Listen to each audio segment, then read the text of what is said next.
sommes toujours essentiellement au XIXe siècle, et on va voir comment ce romantisme, ultramontain a pratiqué. Il a pratiqué parce qu'on pourrait appeler, d'ailleurs je remercie le père Humbert qui arrive, parce qu'il m'avait dit, ben voilà des thèmes sur lesquels on pourrait travailler pour le 19e et 20e siècle. J'ai dit bien mon général, et j'ai travaillé là-dessus, et c'est vrai que de ce point de vue-là, c'est très porteur. Donc je vous en remercie publiquement m'avoir imposé un cahier des charges. Il faut distinguer entre les sacrements majeurs, c'est ce que je disais tout à l'heure, qui signifient et produisent la grâce, et les sacrements mineurs ou sacramentaux, mais ça vous savez, qui signifient seulement la grâce sans la produire. Subtilité. Funérailles, eau bénite, sacramentaux. Les funérailles, ce n'est pas un sacrement, vous le savez.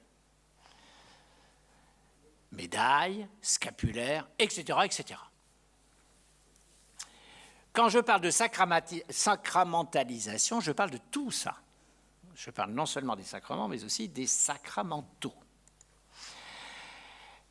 Le XIXe siècle, c'est le temps du retour à une religion populaire, ardente et dévouée.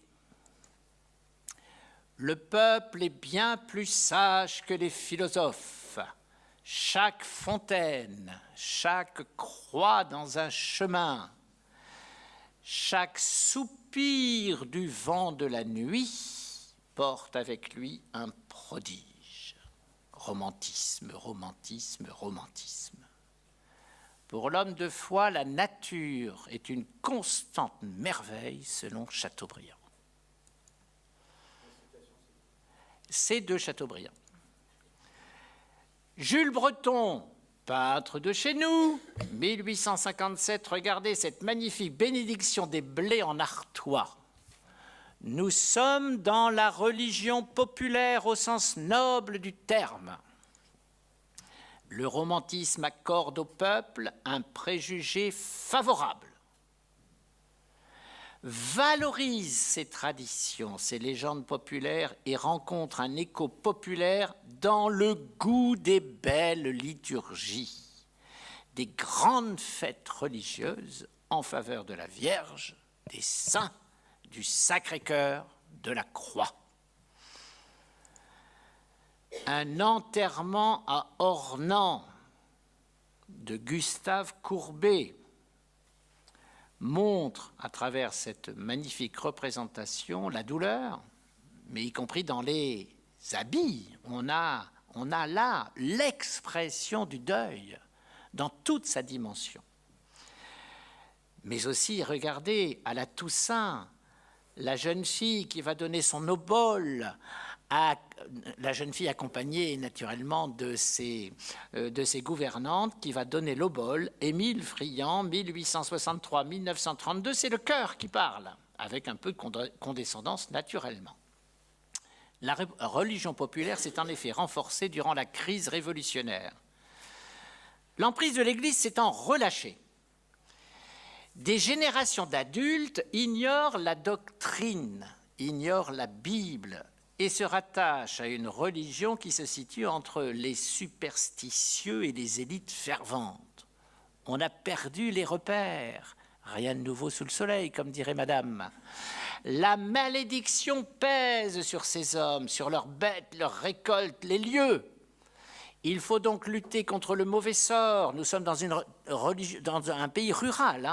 L'envoûtement entre le religieux naturel et le religieux révélé, la frontière est perméable, elle est poreuse.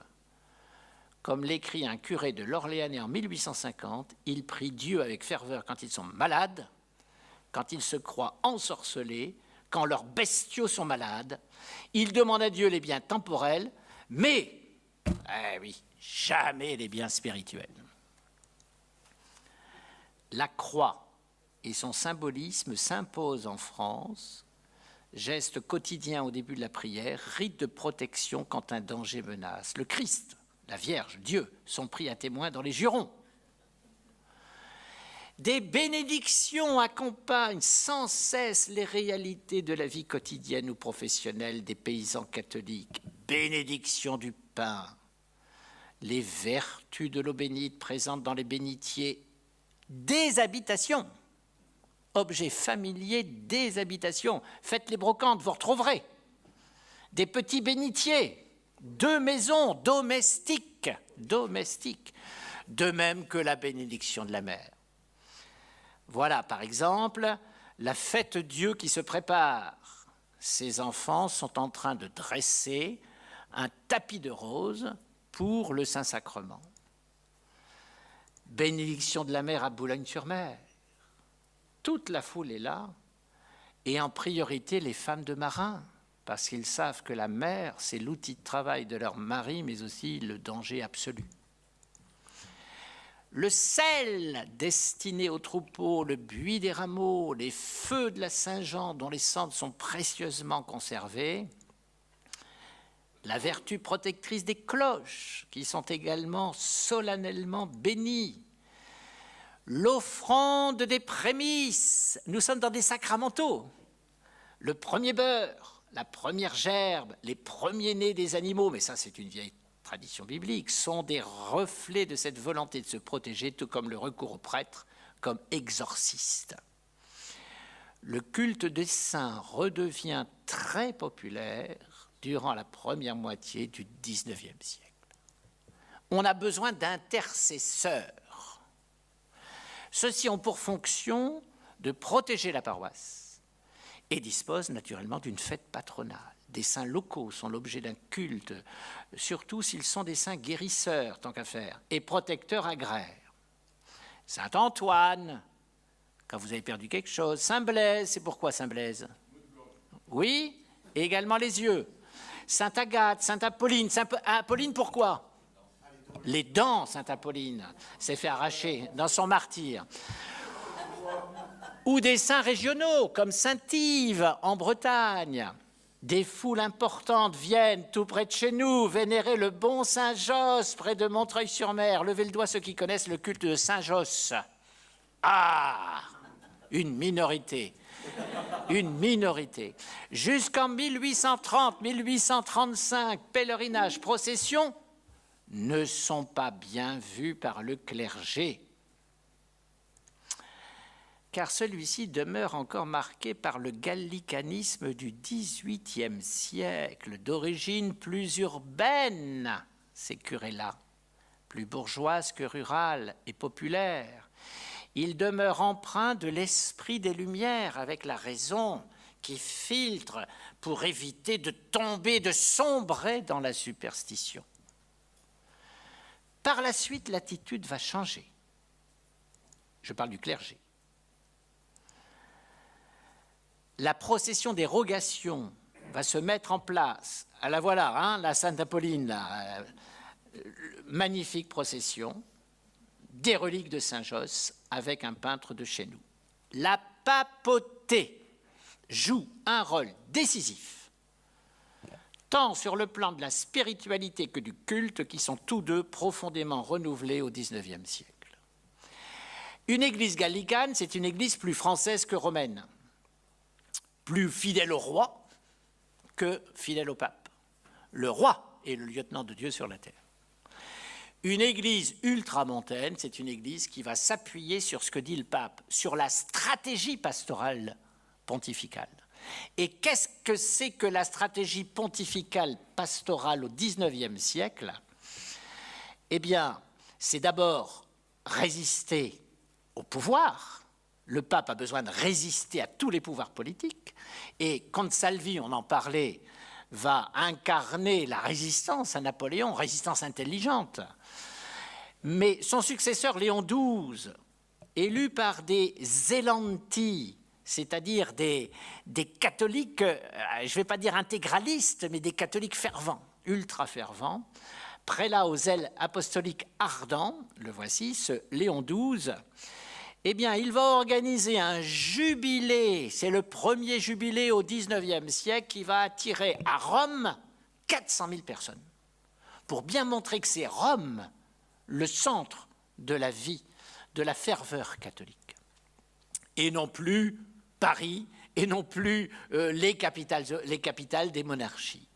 La papauté incite au ralliement à la théologie morale optimiste, populaire, optimiste, d'Alphonse de Ligorie. Le ligorisme est fondamental. Il revient en force après le jansénisme. Fondateur de la congrégation des rédemptoristes, celui-ci veut au contraire des jansénistes réconcilier le peuple et la fréquentation des sacrements.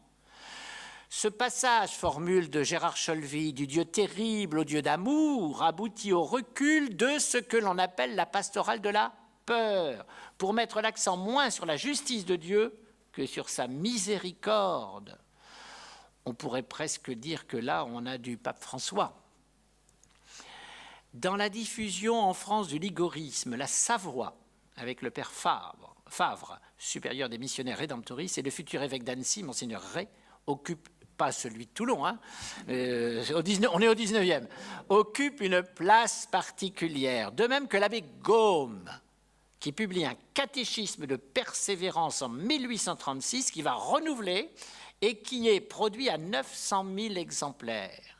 C'est la parole optimiste, populaire, ultramontaine, qui est là diffusée par monseigneur Jean-Joseph Gaume. Ainsi que monseigneur Eugène de Mazenot, évêque de Marseille, fondateur de la congrégation des Oblates de Marie Immaculée, à l'origine de la Société missionnaire de Provence. Nous sommes là sur des stratégies pastorales pontificales ultramontaines. Voici monseigneur de Mazenot, une très très grande figure de l'épiscopat français. Rome encourage les formes de piété plus chaleureuses, plus christocentriques. Le succès de la dévotion au chemin de croix, je vous renvoie à mon propos initial, le succès de la dévotion au chemin de croix est un exemple de cet attachement sensible à la personne du Christ, connu, vénéré dans sa passion, de même que tous les calvaires et les crèches. Cet attachement à la personne se répand grâce notamment au culte du Sacré-Cœur, qui dans sa forme populaire, par le cœur surmonté d'une croix, exprime le sentiment et le sacrifice. Les deux. En 1800, déjà, le père Coudrin, Henriette Aimée de la Chevalerie ont fondé la congrégation des Sacrés-Cœurs de Jésus et de Marie. Voici l'abbé Coudrin dans un vitrail, ça va ?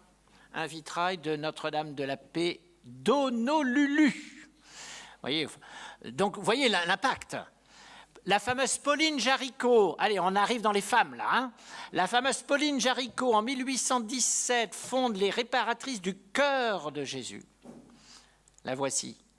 Elle crée la propagation de la foi avec un système extrêmement efficace. On donne 1 sou par semaine, on récite le rosaire ensemble. Et on envoie tout ça. Il y a des semainiers, des dizainiers, etc. Enfin, on s'organise. Le culte du Sacré-Cœur, encouragé par le pape Pie IX, qui béatifie Marguerite Marie à la Coque, en 1864, le Messager du cœur de Jésus du père Ramière, vendu à 22 000 exemplaires. Voilà toute une diffusion d'une forme de piété chaleureuse liée au cœur de Jésus, à l'amour que Jésus a pour nous, au sacrifice qu'il a fait par amour pour nous. De nombreuses familles sont touchées. Paray le Monial connaît un afflux de pèlerins. Le catholicisme se redresse avec ce mouvement ultramontain, 56 000 séculiers, soit un prêtre pour 638 habitants, 30 000 religieux, 130 000 religieuses, c'est l'abondance absolue. Ben oui, quand on parle de cœur, comment voulez-vous qu'une femme ne réagisse pas ? Mais son influence, j'ai pris parti là, hein, mais son influence va générer une réaction anticléricale. La religion populaire, puisqu'il s'agit d'elle, connaît, comme le montre Gérard Cholvy, je cite mes sources, 3 temps au XIXe siècle. Le voici, le regretté Gérard Cholvy, il nous manque bien, il est mort l'année dernière. Il avait une capacité de passionner les auditoires, un caractère incisif dans la manière dont il présentait les choses. C'était un régal que de l'écouter. Il nous manque beaucoup. La religion en France, je vous le conseille. Pour ceux qui ne l'ont pas encore, c'est un de vos livres de chevet, futurs prêtres. Livre de chevet pour tous les jours. Livre de chevet, ça ne coûte pas cher, il est extrêmement intéressant, c'est de Gérard Cholvy. Le premier tiers, oui, la religion en France de la fin du XVIIIe siècle à nos jours, il est très performant dans la manière dont il présente les choses. Le premier tiers de ce XIXe siècle correspond à une période de déclin de la pratique religieuse du fait de l'effacement de l'enseignement religieux et fait ressurgir une religiosité pagano-chrétienne sensible. On se croirait aujourd'hui. Cette résurgence des superstitions est en décalage complet avec les pratiques sulpiciennes, influencées par les Lumières qui insistent sur un culte digne, ne donnant pas trop prise à l'ironie des secondes Lumières. Il ne faut quand même pas qu'on soit tellement critiquable qu'on en devienne risible. Le décalage, dit Gérard Cholvy, durant ce premier tiers jusqu'en 1830, ce décalage est grand entre la religion des notables dignes et celle du peuple qui est agraire, festive et panique, c'est-à-dire fondée sur le pain. Pas la panique, hein. L'avènement des grandes lois scolaires du second tiers du siècle. Et oui, il n'y a pas que Jules Ferry. Il y a eu des grandes lois scolaires durant la période 1830, 1850, 60. Celle de Guizot, la fameuse loi Fallou, les lois de Duruy, tout ça, cet avènement va réduire l'écart entre les deux formes de religiosité, une forme élitiste et une forme populaire. La culture écrite progresse partout grâce à l'action conjointe de l'instituteur et du curé, qui sont main dans la main. Nous sommes dans le concordat, hein. Voilà, avantage du concordat. Nous sommes main dans la main, là. Hein. Très souvent, l'instituteur est en même temps le bedeau et celui qui sonne les cloches, l'instituteur. Le romantisme accorde au peuple un préjugé favorable, valorise ses traditions, et il rencontre donc un écho populaire dans ce que j'ai dit, c'est-à-dire ces belles liturgies, Saint, Sacré-Cœur, Croix. Le grand élan populaire se fixe sur des repères que l'on qualifie d'ultramontains, statue du Christ, de la Vierge et des saints, en couleur. Et quand le Concile Vatican II va arriver, les couleurs vont disparaître, quand ce n'est pas les statues, tout en blanc. Là, c'est le polychrome des cathédrales de l'époque médiévale. La beauté, la sensibilité. Construction d'églises, de chapelles, de calvaires se laisse guider par le prêtre qui devient le dépositaire du passé et du présent. Vous ne le savez peut-être pas, mais une des premières choses qu'Yves-Marie Hilaire m'a appris, c'est qu'au XIXe siècle, c'est le siècle où on a en France construit le plus d'églises dans toute l'histoire de l'Église de France. Le plus d'églises dans toute l'histoire de l'Église de France a été construit. Le plus d'églises, ça a été au XIXe siècle. Alors, regardez tous les villages. Il n'y a pas un village qui n'a pas une église. Et très souvent du néo-gothique pour rappeler le gothique romantique médiéval. Le dernier tiers du siècle remet en cause ce triomphe d'une conception populaire et romaine. Avec le retour, la revanche, ça c'est la politique qui revient. Après 1872-73, les républicains vont s'imposer par rapport aux monarchistes. Le retour des rationalistes qui prennent possession de la République, qui vont prendre possession de l'école. Les pèlerinages, lieu par excellence de la piété populaire, se développent sur le plan national. Des hommes du peuple, voilà les saints dont je parlais tout à l'heure, qui sont mis en exemple. Benoît-Joseph Labre, le saint Pouilleux, Jean-Marie Vianney deviennent des modèles de sainteté. Le voici, cet admirable écolo SDF qu'est Benoît-Joseph Labre, natif d'Amet dans le Pas-de-Calais. Le saint Pouilleux, Yves-Marie Hilaire a consacré un colloque à Benoît-Joseph Labre et à sa fécondité spirituelle et sociale. Benoît-Joseph Labre est à l'origine de la fondation de la CFTC, puis ensuite donc de la CFDT, fécondité sociale. Mais aussi Benoît-Joseph Labre est à l'origine de la ferveur populaire des pèlerinages. C'est un grand marcheur de Dieu. Et quand il est mort tout près du Colisée à Rome, Il santo est morte, le saint est mort, disaient les gens du peuple de Rome, dans les quartiers populaires, tellement ils étaient subjugués par sa spiritualité, sa ferveur. Une croix, un chapelet autour du cou et un chapelet dans la main. Il s'est baladé dans toute l'Europe comme ça. Le curé d'Ars au Petit Berger, hein, elle est connue, tu m'as montré le chemin d'Ars. Je te montrerai le chemin du ciel. Vous avez vu la verticalité. Je te montrerai le chemin du ciel. La papauté incite au ralliement à la théologie morale, je l'ai dit, hein, d'Alphonse de Ligorie. Le voici, Alphonse de Ligorie. Pour mettre l'accent donc sur sa miséricorde. Il est au contraire des jansénistes. Le jansénisme, c'est du rigorisme spirituel, mais c'est aussi de l'anti-absolutisme. C'est un peu compliqué. Il veut au contraire des jansénistes, et on y est, réconcilier les peuples et la fréquentation de quoi? Des sacrements. Parce qu'un janséniste va conseiller de ne pas communier dès qu'on a un soupçon de péché mortel. Et donc la fréquentation des sacrements, c'est quand on le mérite, et on le mérite rarement. Quand on regarde la pratique religieuse au XIXe siècle, on constate des contrastes. L'encadrement clérical connaît une reconstitution lente après le coup d'arrêt. Alors ça a été terrible.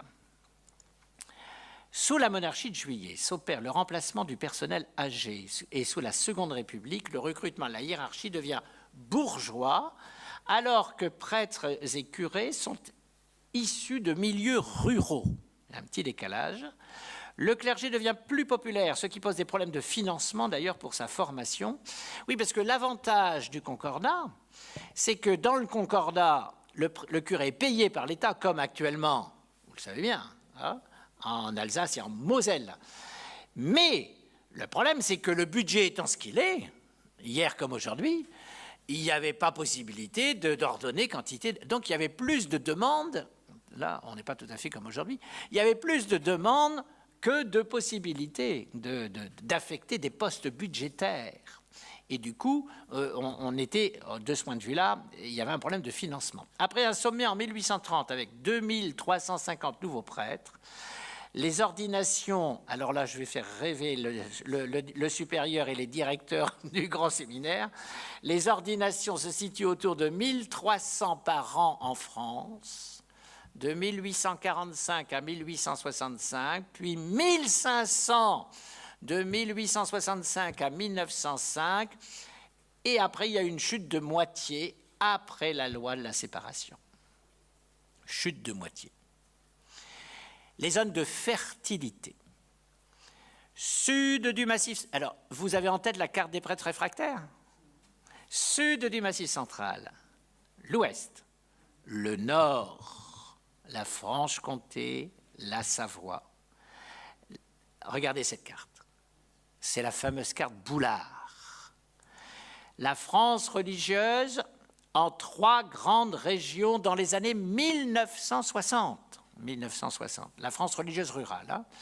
Il est possible de comparer ces foyers avec les zones où la majorité des prêtres ont refusé de prêter le serment constitutionnel. C'est très très clair. Hein. Il en résulte un rajeunissement du clergé avec une baisse de 40% à 11% de prêtres de plus de 60 ans entre 1825 et 1840.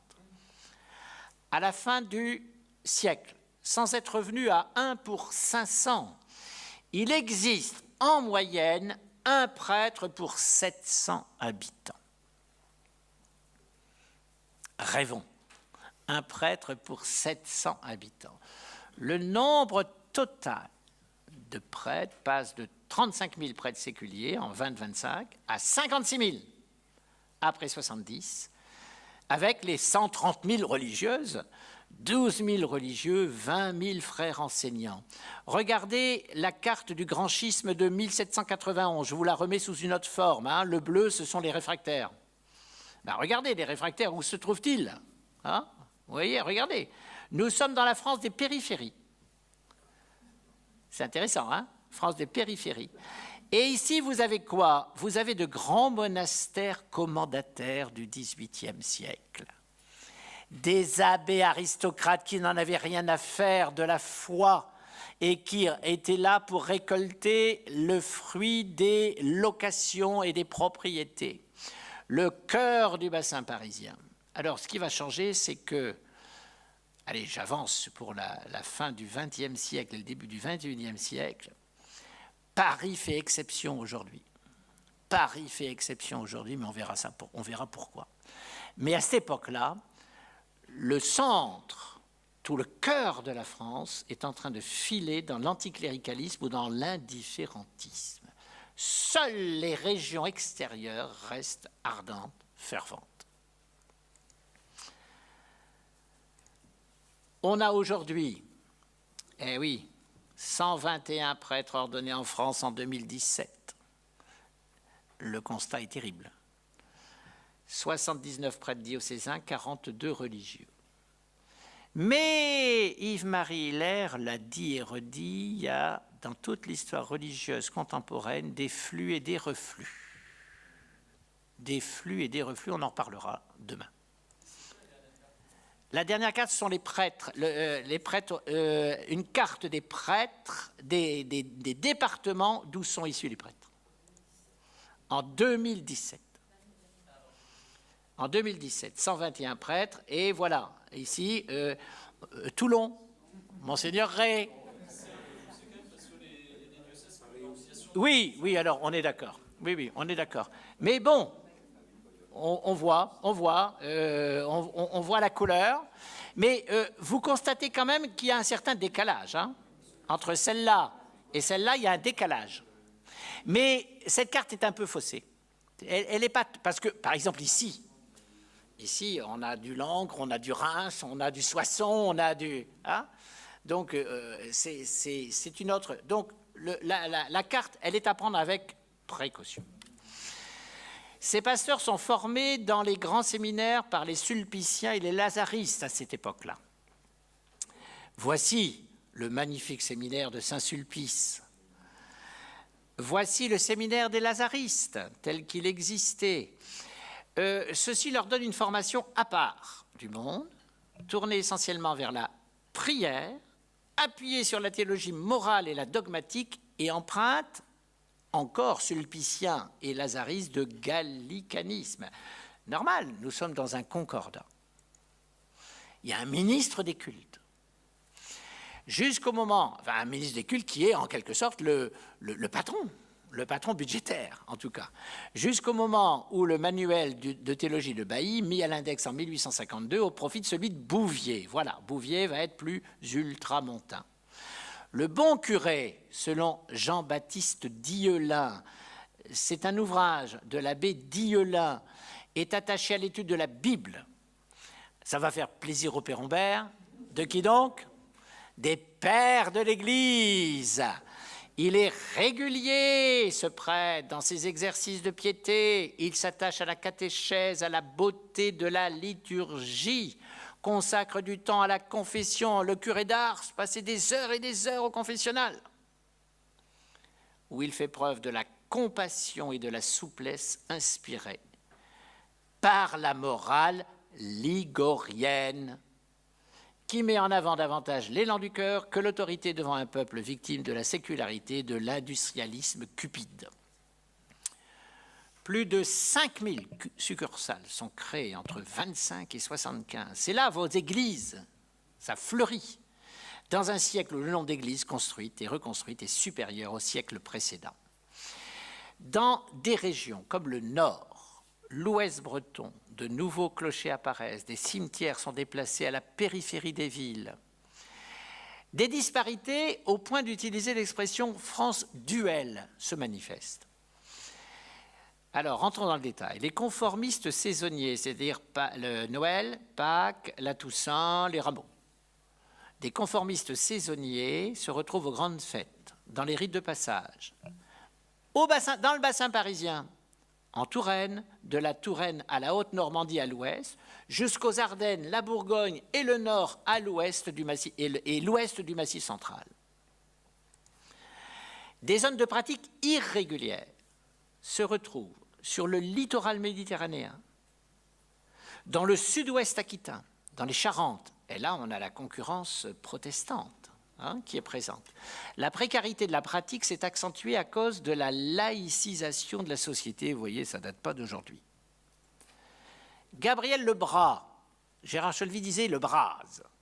Gabriel Lebras conclut un recul de la religiosité naturelle sans jamais parler de déchristianisation. Un certain nombre de sociologues, d'historiens des religions ont parlé de déchristianisation, j'en reparlerai demain, mais enfin, déchristianisation. Premièrement, comme disait Gérard Cholvy, il faudrait d'abord qu'il soit christianisé. C'est un bon argument. Et puis, deuxièmement, déchristianisation, quand 70% des Français sont enterrés religieusement dans l'Église catholique, moi je veux bien. Mais ça rime à quoi de parler de déchristianisation? Désaffection, détachement, oui. Déchristianisation, oui, pour les révolutionnaires. Ils ont voulu déchristianiser, ça c'est clair. En effet, la baisse de la pratique touche la messe dominicale, mais non les baptêmes, les mariages, les enterrements. Des variations de la pratique pascale se mesurent entre la Vendée, alors là, 90% de catholiques pratiquants, le Saumurois, 45%, le bassin parisien central en plein cœur du 19e siècle, 10% de pratiquants. Donc vous voyez, des contrastes. Quand on dit toute la France était catholique, dans sa pratique, dans le détail, quand on regarde les régions, il y a des pays, Gérard Cholvy a insisté beaucoup sur la diversité. Le dimorphisme sexuel, c'est un gros mot, c'est-à-dire le fait qu'il y a plus de femmes que d'hommes dans les églises qui pratiquent, est évident dans le bassin parisien, avec une pratique masculine pascale autour de 5%, alors que les femmes pratiquent à 20%. Les milieux urbains et ouvriers sont plus touchés. Mais, contrairement à ce qui a été affirmé trop rapidement dans des livres comme celui de Gaudin et de Daniel un petit peu plus tard, le détachement ouvrier a été surestimé. Yves-Marie Lair, Gérard Cholvy ont mis en évidence l'importance des régions culturelles dont les expressions religieuses évoluent par flux et reflux. Il y a des périodes, la pratique disparaît, y compris générale, conformiste, et à d'autres moments, elle revient. Le voici, mon maître, et l'ouvrage dont parlait le père Humbert, que je vous encourage à aller feuilleter, et même quelquefois à annoter, Histoire religieuse de la France contemporaine, 3 tomes. Et ils ont fait paraître une histoire religieuse de la France, une nouvelle formulation. Alors, ils distinguent flux et reflux, c'est parti.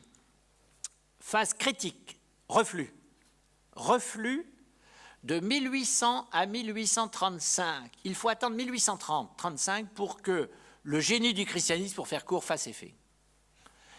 Retour du déisme, du moralisme sous la Restauration. Rousseau et Voltaire sont encore très très présents dans l'esprit de nos concitoyens. La restauration religieuse, l'union du sabre et du goupillon, du trône et de l'autel, ça ne marche pas. Ça ne marche pas. Les restes de Louis XVI et de Marie-Antoinette sont transférés en 1814. Le clergé reste divisé. La pratique s'affaisse dans le bassin parisien, dans le centre-ouest. 1830 est une révolution qui reste anticléricale. On jette dehors Charles X, qui a voulu se faire sacré roi à Reims. Et donc cette confusion entre le sabre et le goupillon, le trône et l'autel ne plaît pas. Mais voilà qu'arrive le romantisme. Alors lui, il va jeter tous ses feux, toute son efficacité, de 1835 à 1880. Après la période de reflux, voici un flux. Après la marée basse, voici la marée haute. La mer remonte. Quand la mer monte. Remontée de la pratique. remontée de la pratique ou au pire stabilisation dans les diocèses. 400 églises dans le diocèse de Bordeaux entre 1830 et 1880. Jamais dans l'histoire de l'Église catholique, on a autant construit d'églises qu'à cette époque-là. J'ai pleuré et j'ai cru. Travaux de restauration des cathédrales avec un grand nom, Viollet-le-Duc. Le voici, qui était un catholique. Sous l'influence des écrivains Chateaubriand, Montalembert, le mouvement menésien qui veut réconcilier Dieu et la liberté, ou la liberté et Dieu dans ce journal L'Avenir, l'action des religieux qui reviennent en force, le clergé séculier, les effectifs ont été multipliés par 3 entre 30 et 78, le développement grâce aux lois Fallou notamment, Guizot mais Fallou, le développement de l'enseignement privé catholique qui se développe, le développement de l'ultramontanisme autour de l'accordaire, le dominicain, la religiosité, je l'ai évoqué, christocentrique, mariale, une pédagogie des foules, on rassemble des grandes assemblées dans des missions, dans des pèlerinages, et qu'a fait Jean-Paul II avec ses JMJ? On est là dans des techniques, entre guillemets, diffusion d'images, de statuts. Ce Dieu plus chaleureux, ce bon Dieu, c'est tout à fait en harmonie avec la sensibilité romantique. Mais cette ferveur qu'on va dire cléricale, vue de l'extérieur, va engendrer de l'anticléricalisme au point que Léon Gambetta va prononcer à Lille cette fameuse phrase, c'est ici à Lille qu'il l'a prononcée lors d'une campagne républicaine, le cléricalisme, voilà l'ennemi. Et donc on arrive, disent Hilaire et Cholvy, à une phase de reflux. Marée basse, la querelle Église et État, 1880-1905. Période courte, mais d'une violence extrême. Jules Ferry laïcise l'enseignement. L'État est séparé, l'État et l'Église sont séparés, l'État et les Églises, mais évidemment que c'est l'Église catholique essentiellement, en 1905. Alors oui, cette belle petite Aristide Briand, qui a été l'auteur de la séparation de l'Église et de l'État, puisqu'il le faut, séparez-vous, mais tâchez de rester bons amis. Marianne, un peu vieillie quand même, et puis monsieur le curé qui n'est pas au meilleur de sa forme. Mais vous avez vu, il a la soutane et la barrette. La soutane et la barrette. Et Aristide Briand, tâchez de rester bons amis. On a un nouveau conformisme antipratique qui se met en place, la messe recule. Alors où ça? Ce conformisme antipratique. Le centre, le Berry, le Limousin, la région parisienne, la Champagne, le Périgord. Le dimorphisme de la pratique s'accentue, la religion se féminise. Jeanne d'Arc, Thérèse de Lisieux, et en plus, les ennemis héréditaires des catholiques, je parle avant Vatican II naturellement, le ralliement massif des protestants à la Troisième République, forcément, puisque les catholiques rêvent d'un retour à la monarchie, nous les protestants, on est pour la Troisième République. Et c'est alors que se situe, après cette courte phase très très rude, un réveil. Le militantisme au XXe siècle qui va durer de 1905 à 1960. Yves-Marie Hilaire et Gérard Cholvy l'arrêtent en 60. Ce qui veut dire que ce qui va se passer après le Concile Vatican II était déjà enclenché. 3 éléments de retournement. Retour de la Mariotte. 3 éléments vont entraîner le retournement. Le choc de la séparation, qui réveille l'Église, qui oblige les laïcs à s'engager dans l'Église. Il faut d'abord trouver de l'argent pour payer les curés, mais bien plus que ça. L'union sacrée de la Première Guerre mondiale, qui va atténuer les querelles religieuses. 2e facteur. Regardez ce document, nous sommes à le prêtre qui célèbre la messe pour des soldats au front. La participation à la résistance et à la reconstruction de la France en 1945, je l'évoquerai.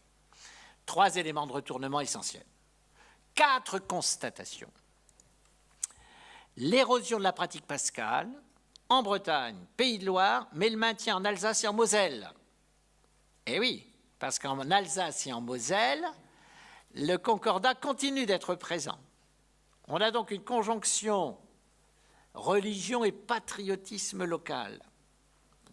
Première constatation. Deuxième constatation, la stabilité de nombreuses régions à un taux moyen de pratique. Taux moyen de pratique.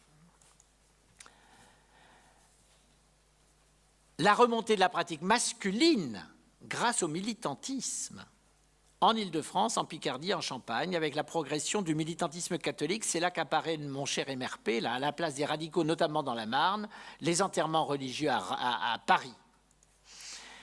2 manifestations, le réveil des intellectuels chrétiens, ça c'est important. Les intellectuels chrétiens, Blondel, Maritain, Péguy, Claudel, Mauriac, Bernanos, il y a là des phares de la pensée catholique.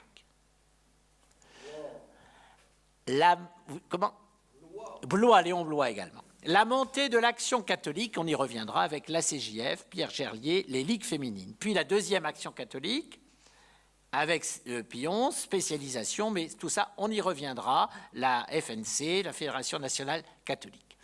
Sacramentalisation généralisée, petite synthèse. Quelles sont les méthodes? Retour en force de la religion qui a pignon sur rue. Les moyens, le concordat, la liturgie romaine, le suivi des évêques, la christianisation. Ah oui, c'est une très belle formule d'Hilaire qui est importante. La christianisation de l'espace. Très jolie formule qui va se marquer au XIXe siècle. Le ligorisme. Quelles sont les formes? La religion populaire, les pèlerinages, les missions, les prédications, la liturgie romaine, les saints romains. Peut-on mettre un regard critique sur cette sacramentalisation généralisée? Eh bien, en élément pertinent, le retour d'une visibilité, la foi comme élément sociologique, il y a un conformisme qui revient, vitalité des paroisses, lieu de dévotion et de partage. Les limites, eh bien, c'est le risque d'un ritualisme, d'un formalisme, d'un conformisme, d'une volonté d'unanimisme aussi. Le retour à une religion officielle, risque de la superstition dans une pratique ritualiste, disparité dans le niveau de pratique. Je vais un petit peu accélérer, mais bon, ça va être plus court. Renouveau des congrégations catholiques. 200 000 religieuses en un siècle. 200 000 religieuses, c'est un âge d'or. Alors, la première congrégation à être reconnue, c'est comme par hasard, c'est la troisième temps, le renouveau des congrégations catholiques. Alors, les filles de la charité, Napoléon comprend qu'il n'y a plus personne qui s'occupe de l'aide sociale. Allez hop, les filles de charité, je donne mon accord. Les premières. Elles demeurent la plus importante. Les Ursulines créent des internats où s'appliquent les méthodes des jésuites. Les sœurs de Saint-Charles, fondées par Charles d'Émiat à Lyon, vivent en petite communauté dans les villages, de même que les sœurs de Saint-Joseph, souvent d'origine modeste. Les lois Guizot, Fallou vont permettre un développement considérable des congrégations enseignantes féminines. Leurs effectifs explosent. Le succès des pensionnats, les Dames du Sacré-Cœur, les Dames de Sainte-Clotilde. Voilà par exemple les Dames de Sainte-Clotilde. L'abbé Migne écrit en 1860 que depuis 60 ans, il a été fondé dans l'Église et en France surtout plus de congrégations religieuses que n'en avaient produit les 18 siècles antérieurs du christianisme. Vous voyez? Flux et reflux. En 1863, 70% des institutrices publiques sont des congréganistes, des religieuses, alors que ceux-ci ne sont que 15% dans les écoles de garçons. Les écoles privées prennent en charge 35% des filles contre seulement 9% des garçons. On a beaucoup plus confiance aux congrégations pour confier les filles. L'enseignement secondaire catholique accueille 21 200 élèves en 1854 et 46 000 en 1860. Les frères des écoles chrétiennes. Le retour des congrégations représente donc un phénomène important et décisif. Une loi du 1er mai 1802 permet à ces congrégations de se reconstituer. Elles sont peu à peu, les féminines, tolérées puis reconnues. Une ordonnance de février 1816 oblige à créer une école dans chaque commune et elle offre aux religieux prêts à offrir leur service une réelle occasion. Donc c'est vraiment des structures concordataires qui vont permettre le développement des congrégations féminines. Alors, pour permettre aux frères des écoles chrétiennes, ça c'est une des grandes congrégations, les frères des écoles chrétiennes, intégrés à l'université, de demeurer sous le contrôle de leur congrégation, un brevet de capacité est accordé sans examen particulier. Donc il faut gérer l'indépendance, l'autonomie des frères des écoles chrétiennes. En 1830, 1420 frères des écoles chrétiennes enseignent à près de 87 000 élèves répartis dans 380 écoles, surtout aux côtés du millier avec d'autres religieux enseignants répartis en 16 familles religieuses. Alors, je ne peux pas tous les citer. Frères de l'instruction chrétienne, Plohermel, Jean-Marie de Lamennais, le frère de Félicité, les frères de Marie de Chaminade dans le sud-ouest et le nord-est, voici un ouvrage, les frères maristes de Marcelin Champagnat dans le Lyonnais, qui développent, donc, ces religieux sont proches de la population. Le curé d'Ars les apprécie, leur envoie des personnes. Plus de 20 000 frères, la plupart enseignants, sont recensés en France en 1878. Le gouvernement se montre plus réservé à l'égard des congrégations masculines de prêtres. Il n'y a que 3 000 religieux prêtres en France en 1848, mais grâce à son mémoire pour rétablissement en France de l'ordre des frères prêcheurs en mars 1839, Henri Lacordaire réussit à obtenir gain de cause. C'est lui qui va relancer les congrégations masculines, notamment les dominicains. Très célèbre par ses conférences à Notre-Dame de Paris en 1835, à l'initiative d'un grand nom du catholicisme social, Frédéric Ozanam, il parvient à faire accepter ce retour en gagnant le monde des libéraux. Il est possible, le premier arbre de la liberté a été planté dans le paradis par la main de Dieu. Vous voyez l'association entre Dieu et la liberté. Dieu est l'intelligence de l'homme. Il fonde un tiers-ordre enseignant dominicain dans les collèges de Sorèze. Il associe les religieux. Il est reçu à l'Académie française. Il succède à un autre grand catholique, Alexis de Tocqueville, en 1860. Le fameux ordre de l'oratoire d'Aunoux et Fouché, vous vous souvenez des oratoriens qui a donné tant de figure à la Révolution française, est rétabli en 1852. Même les jésuites reviennent en force dans l'enseignement secondaire. Présents dès 1800 sous le manteau, sous le nom des Pères de la foi, les Pères la foi, pourchassés par Napoléon, protégés par le pape, ils sont rétablis officiellement. Un grand nom, le père de Clos-Rivière, devient le premier supérieur des jésuites de retour en France. Le voici. C'est une personnalité qui a joué un rôle très important pour le retour des jésuites. Il dirige 8 collèges, ces jésuites, de 22 000 élèves. Ils sont l'objet de vives critiques parce que, on le sait bien, les jésuites sont extrêmement dangereux pour les anticléricaux. Ils utilisent des méthodes d'éducation très intelligentes, très participatives, comme le théâtre, etc. Donc, ils sont très, très dangereux. Il faut les combattre quand on est un anticlérical convaincu. Ils font l'objet de vives critiques de la part des libéraux, des gallicans, comme le comte de Montlosier, qui dénonce leur influence. Béranger, le bonapartiste, critique les hommes noirs.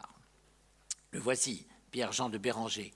Et voici, c'est nous, dit Béranger dans Les Révérends Pères, une chanson qui se moque des jésuites, c'est nous qui fessons et qui refessons les jolis petits, les jolis garçons. Accusation, naturellement, en 1830, donc, les jésuites représentent donc le type même du cléricalisme, l'exemple personnifié du danger de la religion catholique rétrograde et ultramontaine. Ils sont combattus avec acharnement par les républicains. Pour que l'un vive, il faut que l'autre meure ou se dilue dans la masse. Leur collège continue d'attirer. Par exemple, 11 000 garçons dans 30 collèges en 1879. Le succès est en grande partie dû à l'originalité de leur pédagogie. Le nombre d'enseignants est en effet important à cause du principe de la séparation des élèves. Les élèves sont divisés en plusieurs divisions selon leur âge, leur maturité, leur niveau scolaire. Vous savez qu'il y a un grand débat en France, notamment au XIXe siècle, entre l'enseignement simultané, on prend les élèves en classe, et l'enseignement lancastérien, qui est beaucoup plus protestant. On fait des grands amphis et après on suit individuellement les enfants. Et c'est la méthode les jésuites utilisent la première méthode, qui est la méthode simultanée. Donc on les met par classe. Et ça entraîne des résultats tout à fait intéressants qui font que les jésuites sont extrêmement appréciés. Dans cette pédagogie inspirée des frères de la vie commune depuis le XVIe siècle, l'élève est sans cesse entouré, contrôlé par ses maîtres, qui en dehors des cours partagent sa vie. Cette conception communautariste s'oppose à l'individualisme des lycées, rassure les parents. Au sein des divisions, les classes sont partagées en groupes, l'émulation est constante dans le cadre d'une participation sollicitée. Même au sein d'une discipline stricte, l'élève acquiert ainsi de bonnes qualités de rhétorique grâce à un enseignement qui cherche moins à remplir les têtes qu'à les façonner. On voit, c'est l'intelligence, la casuistique jésuite. Les amicales d'anciens élèves cultivent cet esprit, offrent la possibilité de profiter des relations dans des milieux souvent aisés mais variés. Orientés vers le latin et le grec, les programmes n'insistent pas sur les matières modernes, comme le français des sciences, et présentent une histoire, et oui, très orientée. On peut bien se permettre quand même de les corriger. Un collège très célèbre, Saint-Joseph de Lille, pourquoi? Parce que De Gaulle y a fait ses études chez les Gèses, comme on dit, Charles de Gaulle. Il est né rue Princesse, et il a fait ses études au collège Saint-Joseph. Alors, quand même, j'en parle depuis tout à l'heure, les féminines, près de 900 sont vouées à l'enseignement. Ils sont 1300 non légalement autorisés se destinant aux œuvres de charité d'enseignement.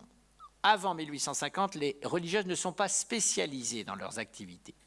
La première, je l'ai dit, ce sont les filles de la charité. Donc, les Ursulines, on l'a vu, je passe parce que le temps avance.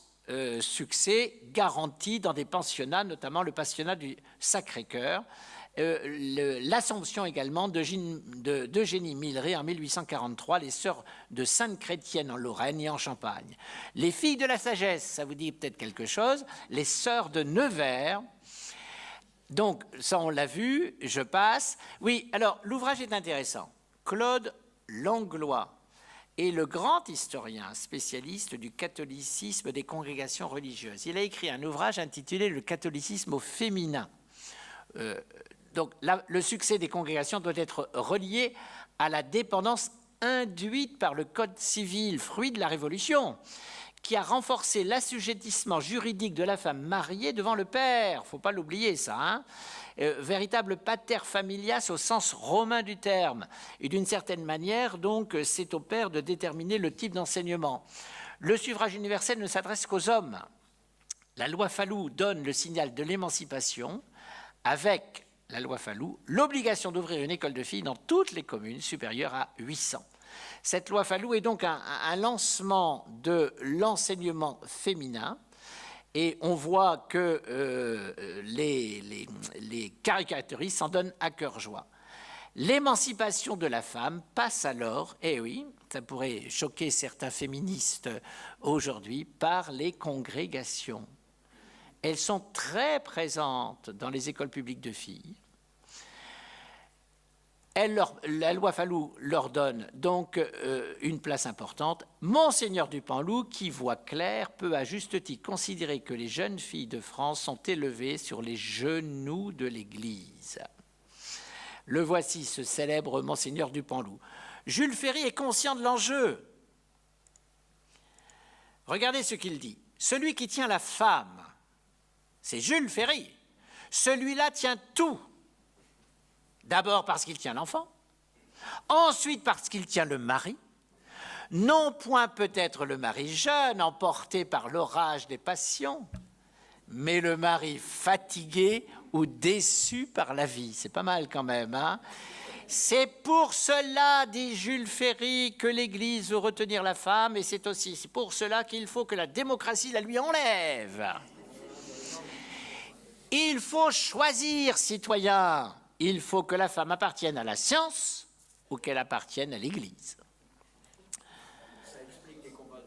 Eh bien exactement, proche de Jules Ferry, Camille C. dépose en 1878 une proposition de loi tendant à créer un enseignement secondaire pour les jeunes filles de la bourgeoisie. La loi Paul Bert, en 1879, l'année suivante, crée une école normale de filles par département. L'école normale de Fontenay couronne le tout.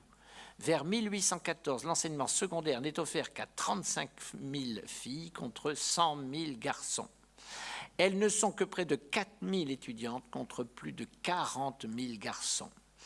Alors voilà, je fais une petite synthèse. Les congrégations éducatives, la variété des enseignements, des engagements religieux, solidarité et enseignement. C'est un moyen privilégié d'émancipation, ces congrégations, par le célibat, justement par rapport au statut romain du pater familias, vie communautaire, éducation de la future mère de famille. Quelles sont les méthodes? Réconcilier l'éducation humaine et la doctrine catholique. Former chez les jésuites, mais aussi dans d'autres, une communauté éducative en lien avec les familles et la paroisse. Éducation séparée, pas de mixité. Éducation séparée, adaptée aux jeunes garçons et aux jeunes filles. Varier les méthodes de suivi des jeunes, culture judéo-chrétienne, culture classique. Quels sont les moyens utilisés? Cibler les publics concernés, jeunes hommes, jeunes filles.